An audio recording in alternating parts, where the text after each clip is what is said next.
I'm here to assist you with all your test equipment needs, from multimeters and test weights to patient simulators and x-ray analyzers. If you need guidance or you have any questions, please don't hesitate to write me at jbarber@bcgroupinternational.com. What's up, everyone? Welcome back to Better Biomed, folks. I have something that is truly original. I haven't seen one of these in a long time, and this is a Maquette Electronics Incorporated ECG Simulator.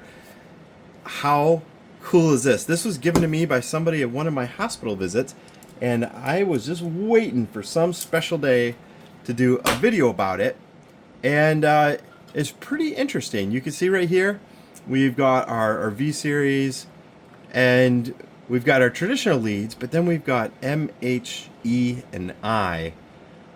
Interesting there, isn't it? I'm kind of curious why they have the extra leads. If you guys know, go ahead and let me know. I'm very curious what these guys are for, because these ones here are your traditional V's and your right leg, right arm, left leg, left arm.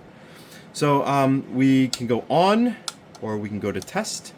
And then down here we have a potentiometer that is adjusting, I'm assuming, the BPM. That's what I'm assuming. So I'm all too curious what's going on inside this guy, and obviously it's not turned on at the moment. And that just means we gotta open it up.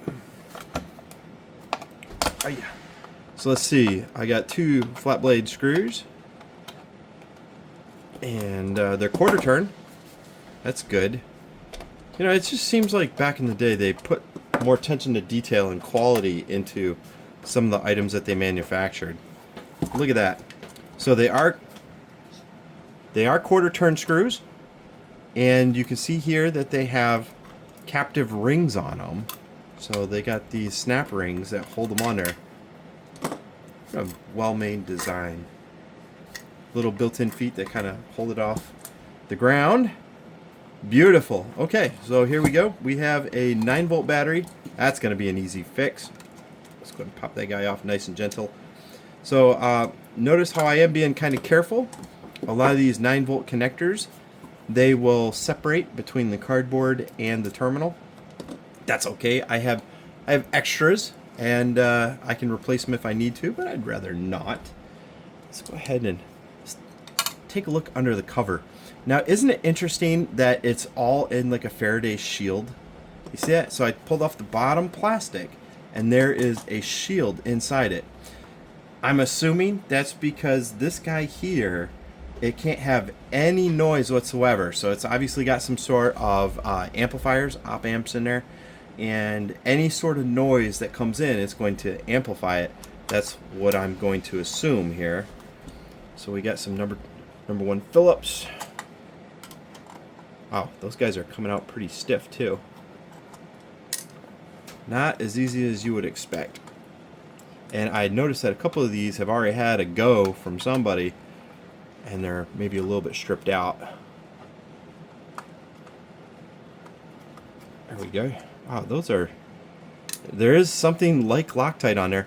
Now, I don't see a date on here. I've got a serial number, and we've got a part number. It says, do not remove this cover, no user serviceable parts inside. Refer to qualified personnel, yada, yada, yada. And it's funny, it recommends a 9-volt Everready, because Everreadys were the standard for quite a while. Although this Energizer Industrial is not that old of a battery, so somebody was using this not too long ago.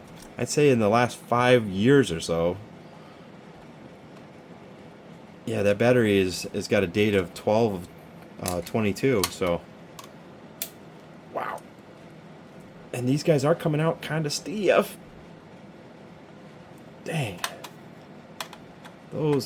They really didn't want anybody going under those. Okay. So notice how these little quarter turn inserts are studded in. That's kind of cool. Oh, look at that. They got studs. Wow, what attention to detail, man. To lock nuts, acorn nuts. How cool. No user serviceable parts. Yeah, right. Okay, we can see that we have a little bit of an adjustment down here. Let's see. So this is my potentiometer right here. And obviously there's an adjustment here of some sort. I have no idea what that's for. It looks like we have a timer right here. A little timer circuit. And we've got a lot of old school electronics in there. I'm looking for a date and I don't see it. This is 9310, J9310. Now, I would believe that this is a 1993 device. I would believe it. And I think the date code on that chip right there is 92. And this one here is 92. So this is a 1993 device. Very cool. Well, I don't see any leaky capacitors. Looks like it's probably going to work just fine. So you can tell what's happening is we are going to be using these two down here in tandem, and one of these is going to be, okay, test there. One of them is going to be an amplifier, or these guys might be amps. I'll have to look up these chips. I do not know. I got a 76655, and then the ones down here are your, oh, my eyes are not what they used to be, MC1458 CP1. Interesting. Okay. We got 3 transistors, a whole bunch of resistors in a network, and we've got a few caps here and there. Pretty simple. Well, anyway, I bet you that this guy functions absolutely fine. The switch and everything clickety clacks nice and beautifully. My 9-volt battery is obviously probably dead. That's my assumption. And maybe I'll get a patient monitor, hook it up, and show you guys what it looks like. Anyway, folks, that's inside my McKay ECG simulator. It's kind of a honking guy. This is just another piece of vintage electronics and what they used to have to use in order to test out patient monitors correctly. Crazy stuff. Anyway, guys, let me know if you know what the MI, H, and E. Probably after this video, I'll remember what the heck it's supposed to be. But at the moment, it just doesn't occur to me what those are for. So I look forward to hearing your answers. Thanks for watching, guys. If you enjoyed this video, don't forget to give it a thumbs up and subscribe for more content. I'd love to hear your thoughts, so drop a comment below with what you'd like to see in future videos.